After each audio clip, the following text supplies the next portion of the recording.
तो हेलो दोस्तों, आज की वीडियो में मैं एक्सप्लेन करने वाला हूँ कैमरा टर्म्स, जो भी टर्म्स कैमरे में यूज़ होते हैं। Aperture size, ISO, shutter speed, ultra wide, main camera, telefocus, digital zoom, hybrid zoom, जो भी टर्म्स है सब कुछ आज की वीडियो में डिटेल में मैं आपको बताने वाला हूँ। तो this video going to be very interesting. तो चलिए बिना टाइम वेस्ट करते हुए करते हैं वीडियो को स्टार्ट। तो गाइस सबसे पहले बात करते हैं अपर्चर के बारे में। तो गाइस अपर्चर एक्चुअली में जब आपकी जो इमेज है वो कैप्चर होती है तो वहाँ पे एक डोर लाइक स्ट्रक्चर होता है जो एकदम से ओपन होता है एंड इमेज कैप्चर होने के तुरंत बाद ये बंद हो जाता है। जितना साइज ये मिनिमम होता है, जितना इसका मैक्सिमम ओपन होने के बाद साइज होता है, उसी को बोलते हैं अपर्चर। तो गाइस एक्चुअली में होता क्या है कि जितना कम यहाँ पे f होगा, f 1.7, 1.8, उतना ही ज़्यादा यहाँ पे अपर्चर ओपन होगा। एंड जितना ज़्यादा यहाँ पे f होगा, f11, f12, तो उतना ही कम यहाँ पे अपर्चर ओपन होगा। तो यहाँ पे डेफिनेटली ज़्यादा ओपन हो रहा है अपर्चर तो लाइट ज़्यादा एंटर होगी, एंड अगर कम अपर्चर ओपन हो रहा है तो यहाँ पे लाइट भी कम एंटर होगी। जैसा कि आप सबको पता ही होगा कि लाइट काफ़ी ज़्यादा इंपॉर्टेंट रोल पे करती है फोटोग्राफी में या फिर वीडियोग्राफी में। तो यहाँ पे अगर लाइट ही नहीं होगी तो डेफिनेटली यहाँ पे आपकी इमेज या फिर वीडियोज़ भी अच्छी नहीं आएंगी। तो गाइस एक और एग्जांपल से मैं आपको यहाँ पे समझा देता हूँ। जैसे कि आप जब भी किसी अंधेरे रूम में बैठे हुए हों एंड सडनली आप अगर बाहर जाते हैं तो आपके साथ ये डेफिनेटली हुआ होगा कि धूप में आपकी आइज़ अपने आप ही यहाँ पे क्लोज होने लगती हैं। अब यहाँ पे भी एक तरह से अपर्चर का ही यूज़ होता है।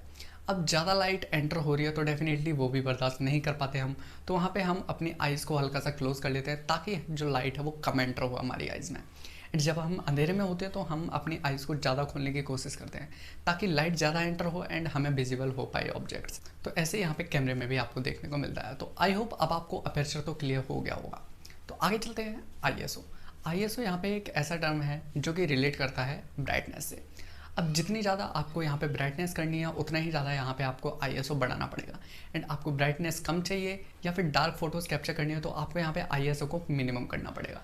अब यहाँ पे होता क्या है कि अगर आप आईएसओ को मैक्सिमम की तरफ लेके जाते हैं तो आपकी फ़ोटोज़ में यहाँ पे ग्रेन्स आने लगता है एंड आपकी फ़ोटोज़ काफ़ी ज़्यादा बेकार लगने लगती है। तो उसके लिए आपको यहाँ पे आईएसओ को मिनिमम रखना पड़ेगा, तभी आपकी फ़ोटोज़ अच्छी आ पाएंगी। अब आप सोच रहे होंगे कि अगर आप आईएसओ को मिनिमम रखेंगे तो लाइट कहाँ से आएगी, ब्राइटनेस बिल्कुल जीरो हो जाएगी, तो फिर फोटोज़ कहाँ से कैप्चर होंगी। तो उसके लिए यहाँ पे शटर स्पीड का यूज़ होता है। तो अब shutter speed and aperture and ISO तीनों ही काफ़ी ज़्यादा रिलेट करते हैं। अब आप सोच रहे होंगे रिलेट तो सब कुछ ही करता है, कैमरे में सारी चीज़ें एक साथ वर्क करती हैं तभी आपको फोटोज़ देखने को मिलती हैं। तो गाइस मैं आपको बता दूं कि शटर स्पीड एक्चुअली में क्या होती है कि जितनी देर में आपकी कोई फोटो कैप्चर हो रही है उसको बोलते हैं यहाँ पे शटर स्पीड। शटर यहाँ पे ओपन होगा एंड आपकी फोटोज जैसे ही कैप्चर हो जाएंगे वो फिर से क्लोज हो जाएगा। तो ये शटर स्पीड होती है। अगर शटर स्पीड स्लो है तो अपर्चर साइज ज़्यादा ओपन होगा एंड अगर आपकी शटर स्पीड फास्ट है तो यहाँ पे अपर्चर साइज कम ओपन होगा। तो अब अपर्चर साइज अगर कम ओपन हुआ है तो लाइट भी कम एंटर होगी। तो यहाँ पे अगर आप शटर स्पीड को थोड़ा सा इंक्रीज कर देंगे तो यहाँ पे ब्राइटनेस ज़्यादा हो जाएगी एंड आईएसओ को कम रखेंगे तो दोनों चीज़ें यहाँ पे मेंटेन करके आप यहाँ पे फोटोज़ को कैप्चर कर सकते हैं। एंड अगर आप लॉन्ग एक्सपोजर की फोटोज़ कैप्चर करना चाहते हैं तो उसमें भी आपका शटर स्पीड का काफ़ी इंपॉर्टेंट रोल है। तो उसके ऊपर भी आपको आगे एक वीडियो देखने को मिल जाएगी। जल्दी ही मैं उस टॉपिक पर भी एक वीडियो बनाने वाला हूँ कि कैसे आप लॉन्ग एक्सपोजर की फ़ोटो कैप्चर करें। तो उसके लिए सब्सक्राइब करके रखना ताकि नोटिफिकेशन आप तक पहुँच जाए। तो गाइस आगे चलते हैं, बुके इफेक्ट के बारे में जान लेते हैं। बुके एक जैपनीज टर्म है जिसका मतलब होता है फोकस। अब जब आप फोटोज़ कैप्चर करते हैं तो आपने देखा होगा एक पोर्ट्रेट मोड भी आपके स्मार्टफोन में अब आपको देखने को मिलता है। तो पोर्ट्रेट मोड में क्या होता है, आपका जो सब्जेक्ट है वो यहाँ पे फोकस में रहता है एंड बाकी की जो भी ऑब्जेक्ट्स हैं वो यहाँ पे आउट ऑफ फोकस कर दी जाती हैं। अब यहाँ पे बुके इफेक्ट का ही यूज़ होता है क्योंकि फोकस ऑब्जेक्ट जो है वो आउट ऑफ फोकस है एंड सब्जेक्ट यहाँ पे फोकस में है।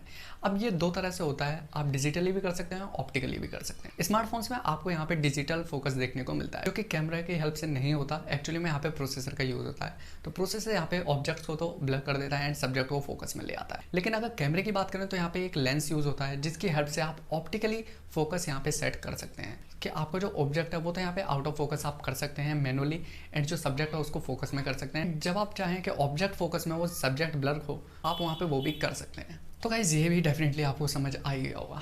तो गाइज आगे चलते हैं EIS एंड OIS की तरफ।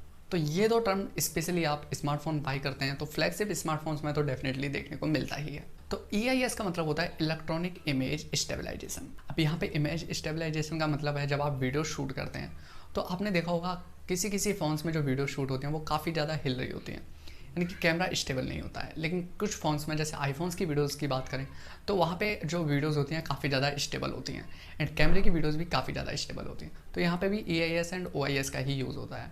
अब EIS तो इलेक्ट्रॉनिक इमेज स्टेबलाइजेशन है जो कि प्रोसेसर की हेल्प से होता है। जैसे आपने कोई वीडियो शूट कर ली एंड अब प्रोसेसर यहाँ पे अपना वर्क करेगा उसको स्टेबलाइज करने में। एंड अगर ऑप्टिकल की बात करें, ऑप्टिकल इमेज स्टेबलाइजेशन, तो यहाँ पे कैमरे में ही एक ऐसा फीचर होता है, कैमरा ही ऐसा आता है कि यहाँ पे जब आप मोशन में होते हैं या फिर मूवमेंट में होते हैं तो वहाँ पे कैमरा अपने आप को मेंटेन करके रखता है ताकि इमेज या फिर वीडियोज जो हैं वो आपके यहाँ पे स्टेबल शूट हों।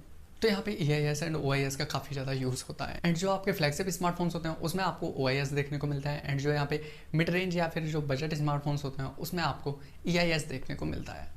तो गाइस एक और टिप आपको यहाँ पे देना चाहूँगा कि अगर आप पता करना चाहते हैं आपके स्मार्टफोन में OIS है या फिर नहीं, या फिर सिर्फ EIS पे ही आपका स्मार्टफोन वर्क करता है, तो आप अपने स्मार्टफोन को पकड़ के थोड़ा सा हिला के देखिए। अगर वो कैमरे के पास में थोड़ा सा साउंड करता है तो आपके फ़ोन में डेफिनेटली यहाँ पे OIS है। अगर साउंड नहीं करता है तो EIS पे आपका स्मार्टफोन कैमरा वर्क करता है। तो गाइज आगे चलते हैं, यहाँ पे जूमिंग के बारे में जान लेते हैं। जूमिंग 3 तरह की होती है, ऑप्टिकल जूम, हाइब्रिड जूम और यहाँ पे डिजिटल जूम।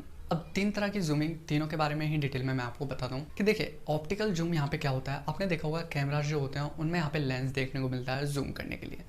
अब वो होता है यहाँ पे ऑप्टिकल जूम कि आप किसी भी ऑब्जेक्ट को ऑप्टिकली जूम कर सकते हैं, तो इसकी रेंज भी काफ़ी ज़्यादा होती है, तो आपको इमेज भी काफ़ी अच्छी देखने को मिल जाती है। एंड गाइस डिजिटल जूम की बात करें तो यहाँ पे डिजिटल जूम होता है जो कि प्रोसेसर की हेल्प से जूम किया जाता है। जब आप कोई फोटोज़ स्मार्टफोन से कैप्चर करते हैं तो यहाँ पे कोई भी लेंस, एक्सटर्नल लेंस यहाँ पे यूज़ नहीं होता है, तो यहाँ पे मोस्टली आपको डिजिटल जूम ही देखने को मिलता है जो कि प्रोसेसर की हेल्प से जूम किया जाता है। एंड गाइस हाइब्रिड जूम दोनों का कॉम्बिनेशन होता है। तो हाइब्रिड जूम मोस्टली आपको पॉइंट एंड शूट कैमरा में देखने को मिलता है कि आप 4x तक तो यहाँ पे डिजिटली जूम कर सकते हैं, एंड उसके बाद अगर आप 8x तक जूम करना चाहते हैं तो वो वहाँ पे आपको डिजिटली जूम देखने को मिलेगा।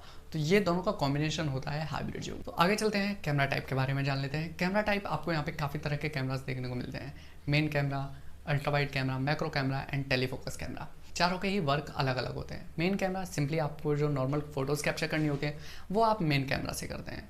एंड अगर आपको कोई एक छोटी सी ऑब्जेक्टिव फ़ोटो क्लिक करनी है, काफ़ी पास से फोटोज़ क्लिक करनी है, तो वहाँ पे मैक्रो कैमरा का यूज़ होता है जो कि एक छोटी सी ऑब्जेक्ट को काफ़ी ज़्यादा बड़ा करके दिखा देता है, इसीलिए इसको मैक्रो कैमरा बोला जाता है। आगे चलते हैं अल्ट्रा वाइड। अब वाइड मतलब चौड़ा। अब सिंपली इसको जानने के लिए आपको एंगल समझना होगा। जब आप वीडियोज़ कैप्चर करते हैं तो आपने सिंपली देखा होगा कि आपका कैमरा जो भी एंगल आपका कैप्चर करता है उससे अगर आप ज़्यादा कैप्चर करना चाहते हैं वीडियोज़ में या फिर फोटोज़ में, तो उसके लिए यहाँ पे अल्ट्रा वाइड कैमरे का यूज़ होता है। मान लीजिए अगर आपका कैमरा 90 डिग्री या फिर 100 डिग्रीज़ की फ़ोटोज़ कैप्चर करता है, तो आप अगर इससे ज़्यादा करना चाहते हैं तो आपको यहाँ पे अल्ट्रा वाइड कैमरे का यूज़ करना होगा, एंड ये आपको 120 से 125 डिग्री तक की फ़ोटोज़ भी आपको दे देता है। एंड अगर आप 360 डिग्री फ़ोटोज़ कैप्चर करना चाहते हैं उसके लिए अलग कैमराज आते हैं जो कि 360 डिग्रीज़ की फ़ोटोज़ भी कैप्चर करते हैं।